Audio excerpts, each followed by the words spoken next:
श्री सतगुरु महाराज की जय। महर्षि संत सेवी की बोध कथाएं। कहानी युधिष्ठिर का राजसूय यज्ञ। यह निर्विवाद सिद्ध है कि बिना आधार के सुधार नहीं और बिना सुधार के उद्धार नहीं। अतएव सुधार के लिए आधार चाहिए। वह क्या हो? वह है सत्य धर्म। सत्यता में ही एकता लाने की क्षमता है। हमारे गुरुदेव जी महाराज कहते हैं, वचन सत्य हो और नम्रता से युक्त हो, बोली मीठी हो, अगर उसमें सत्यता नहीं हो तो मेल नहीं हो सकता। और वचन सत्य हो किंतु उसके साथ कटुता हो तब भी मेल नहीं हो सकता। एक ही कठोर वाणी के कारण महाभारत का युद्ध हो गया।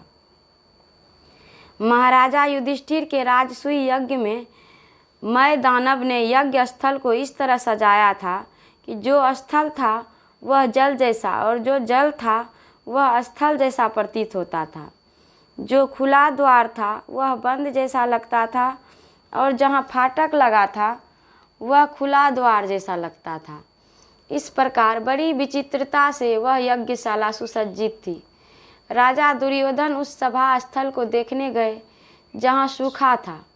वहाँ पानी समझकर उन्होंने अपना कपड़ा उठा लिया और जहाँ पानी था वहाँ सूखा समझकर उसमें वह गिर पड़े। उनके कपड़े भीग गए। जहाँ खुला दरवाज़ा था उसे बंद समझकर लौट गए। जहाँ फाटक बंद था उसे होकर प्रवेश करने लगे तो उनको काफ़ी चोट लग गई। द्रौपदी यह सब देख रही थी। दुर्योधन की और दूरदर्शिता की हंसी उड़ाती हुई बोली, अंधा का पुत्र अंधा, इसको सूझ नहीं रहा है। पानी को सूखी जमीन और सूखी जमीन को पानी समझ रहा है। द्रौपदी के वचनवान से दुर्योधन का हृदय विद्ध हो गया। भीतर ही भीतर वह क्रोध से जल उठा। परिणाम स्वरूप उसके मन में क्रोध की प्रतिशोध की भावना उमड़ पड़ी। उसने महाराजा युधिष्ठिर को जुआ के जाल में फंसाया।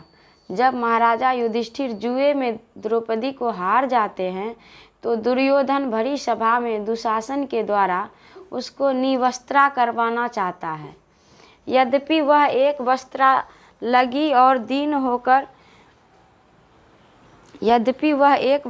थी, अपने को असहाय अवस्था में पाकर द्रौपदी दुखी होकर रोने लगी और दीन होकर दीनबंधु को पुकारने लगी।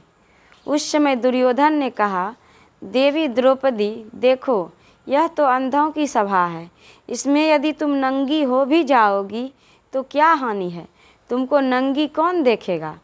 इसीलिए भगवान बुद्ध ने कहा है, कटु वचन न बोलो, कटु वचन दुखदायक होते हैं। आपस में मेल से रहने के लिए प्रेम से बोलना चाहिए। श्री सतगुरु महाराज की जय।